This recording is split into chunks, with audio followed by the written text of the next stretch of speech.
Formal nang inilunsad ng Metropolitan Manila Development Authority sa pangunguna ni Chairman Attorney Don Artes ang opisyal na may huli ka website, isang online platform na magbibigay daan sa mga motorista at may-ari ng sasakyan upang madaling ma-check kung sila ay may No Contact Apprehension Policy o NCAP. Kasabay ng paglulunsad, tampok sa programa ang isang on-the-spot police response demonstration na pinangunahan ni PNP Chief Police General Nicolas D. Torre III bilang pagpapakita ng mas pinatibay na ugnayan sa pagitan ng MMDA at Philippine National Police para sa mas epesyente at agarang tugon sa krimen sa pamamagitan ng paggamit ng MMDA CCTV system.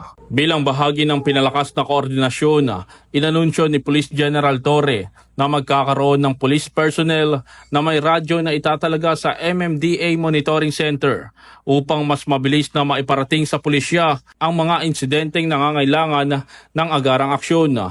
Upang ipakita sa bisa ng sistemang ito, nagsagawa ang PNP ng isang on-the-spot 3 minutes police response demonstration sa harap ng media.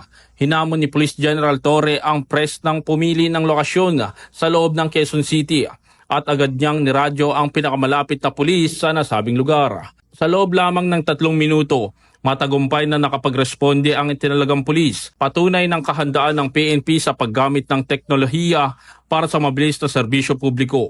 Ang May Huli Ka website ay isang makabagong inisyatibo ng MMDA upang mapabuti ang transparency at accessibility ng impormasyon sa mga motorista at sabay nitong itinaguyod ang matibay na ugnayan ng MMDA at PNP para sa kaligtasan at kaayusan ng publiko. So ang commitment naman namin is that kung meron silang makita na mga krimen through the CCTV and they need police assistance, all they have to do is dial 911 sa ating mga kababayan, dial 911 for immediate police assistance. Pero kung MMDA makakita niyan at nakikita dito sa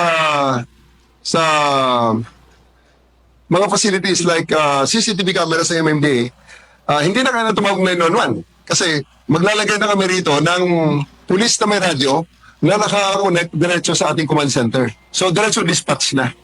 So mas mabilis magiging responde pag gano'n na ating